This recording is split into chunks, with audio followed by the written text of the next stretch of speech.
طبعا كابتن احمد شوبير اضافه لاي قناه يروحها. مشي من دريم راح الحياه، خد الناس معاه، هيمشي من الحياه، هيروح اي حته الناس هتروح وراه. والله هو مكسب اكيد لاو تي في، لان شوبير عنده بابليستي عاليه وبيجيب اعلاناته، فهو في كل الاحوال هو مكسب عالي قوي لاو تي في. بالنسبه لبرنامج الرياضه فهو تمام، بس بالنسبه للتوك شو اللي عايز يعمله انا شايف انه مبقاش فيه كريديبيليتي بعد ما محمود سعد طلعه مع مرتضى منصور. لا هي المشاكل دي ما تاثرش بكابتن احمد شوبير اكيد يعني. كابتن شوبير اضافه جديده لاو تي في وانا بشجعه. انجح اعلامي في مصر موجود على الساحه دلوقتي احمد شوبير.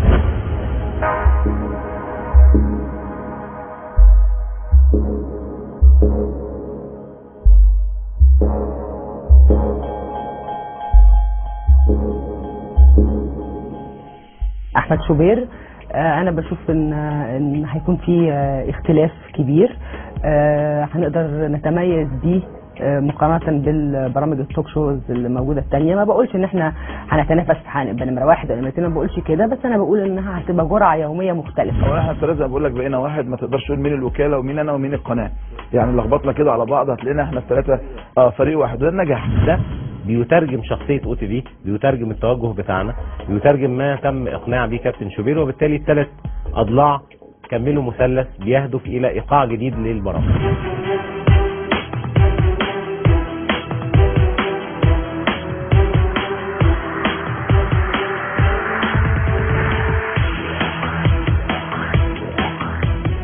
ناس كتير جدا طبعا بتتساءل الكابتن شوبير كان عنده عروض من محطات تلفزيونيه متعدده، اشمعنى نقى او تي في؟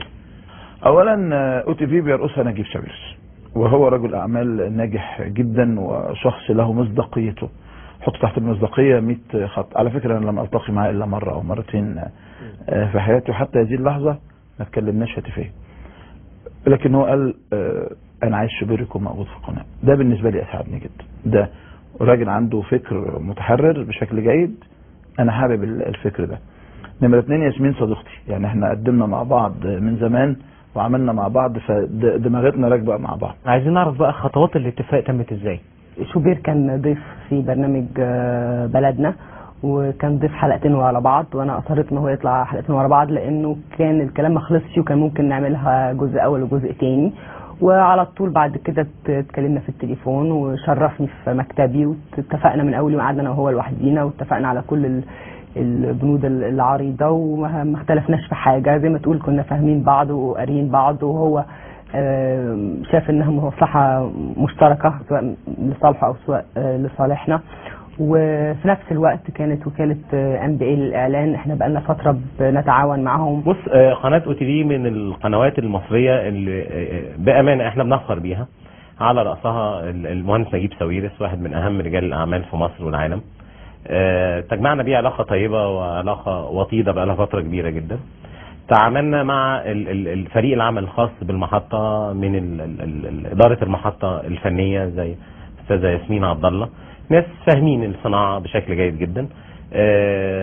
اتفقنا على معظم الاطر الخاصه بعرض البرنامج بعرضه في وقت مميز للمشاهد، فكانت قناه او تي في تعتبر الويندو الاهم بالنسبه لنا في الفتره دي ان احنا نقدر نشتغل معاهم. كان من الخطوط العريضه في التعاون ده ان احنا عايزين ندخل المجال الرياضي، وكنا بنفكر في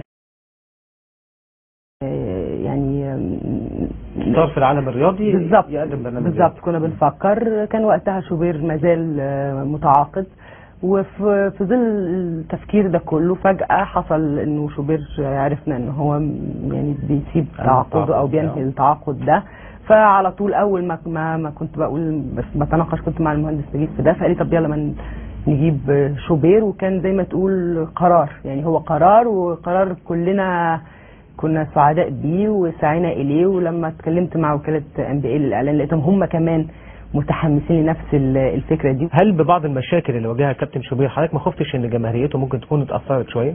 هقول لحضرتك على حاجه، هو احنا في الاول وفي الاخر بشر، احيانا مجموعه من الحاجات بتحصل او بتضغط علينا، وانا قاعد معاك احنا اصحاب، فلان قال عليك، لان انت عارف الشعب المصري كلنا بنسمع احيانا لبعض حاجات بتحصل. مظبوط. ده بيخلي الانسان احيانا يتصرف تحت ضغط شويه.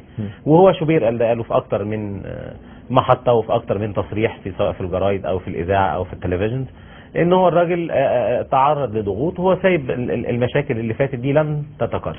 تجارب حضرتك الإعلامية السابقة متعددة، ايه الدروس المستفادة سواء الحاجات اللي أثرت بالسلب أو بالإيجاب على الكابتن شوبير وبالتالي هيتلافاها ويتحاشاها في المرحلة القادمة؟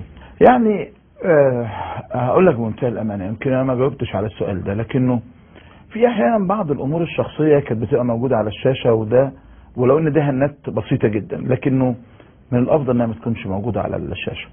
يمكن انا قلت كمان مره انه من الممكن في الانتخابات انا ببقى بايد سين او صاد او عين او لام، كنت بظهر ده على الشاشه. بتصور انه ده مهنيا خطأ، انه من الممكن ان انا ابقى مع ده، نعمل مناظره، ناخد برنامج انتخابي، نعمل تقارير، ممكن يبقى لحد ما الناس فاهمه وجهه نظر، لكن ما تبناش وجهه نظر حد على حساب حد. المشاكل اللي عدت دي هل نقدر نقول ان هي كان ليها تأثير على جماهيرية الكابتن احمد شوبير؟ مش عارف هتصدقني لو قلت لك انها ضعفت من الجماهيريه. اولا خلقت مساحه من المصداقيه، لاني طوال الفتره لم اكذب، وده كان مهم. فكلامك اللي بتقوله من اول يوم هو لاخر يوم، وفي حكمه بتقول لك يا كذوبا كن ذكورا، فاللي بيكذب بينسى، فبالتالي الناس بتفقد مصداقيتها فيه. ده كان نقطه مهمه جدا. نمرة 2 خلقت حاله من التعاطف، لانك لم تخطئ، اتكلمت بمنتهى الاحترام وبمنتهى الادب، فالناس بدات تتكلم عليك كمان، حتى اللي كان مختلف معاك يقول لك الراجل لا بيخطئ في حد لا بيتكلم على حد، فحابينك. مش تعاطف الناس يعني بالطبع، لا، متعاطفين معاك، حابين فيك احترامك لنفسك، احترامك للمشاهد، احترامك لقضيتك. نمرة 3 ما كانش فيه تنازلات، وده مهم جدا انك تبقى واقف على ارض صلبة، رغم انك بترحب باي مبادرات يعني في اي اتجاهات من اجل يعني انهاء اي خلافات موجوده. هل حد ابدى اي اعتراضات ان لا بلاش وبعد المشاكل اللي حصلت الى اخره؟ لا، اولا ما حدش اختلف انه ظهور شوبير على او تي في ده اضافه كبيره جدا لاو تي في، ما حدش اختلف على ده.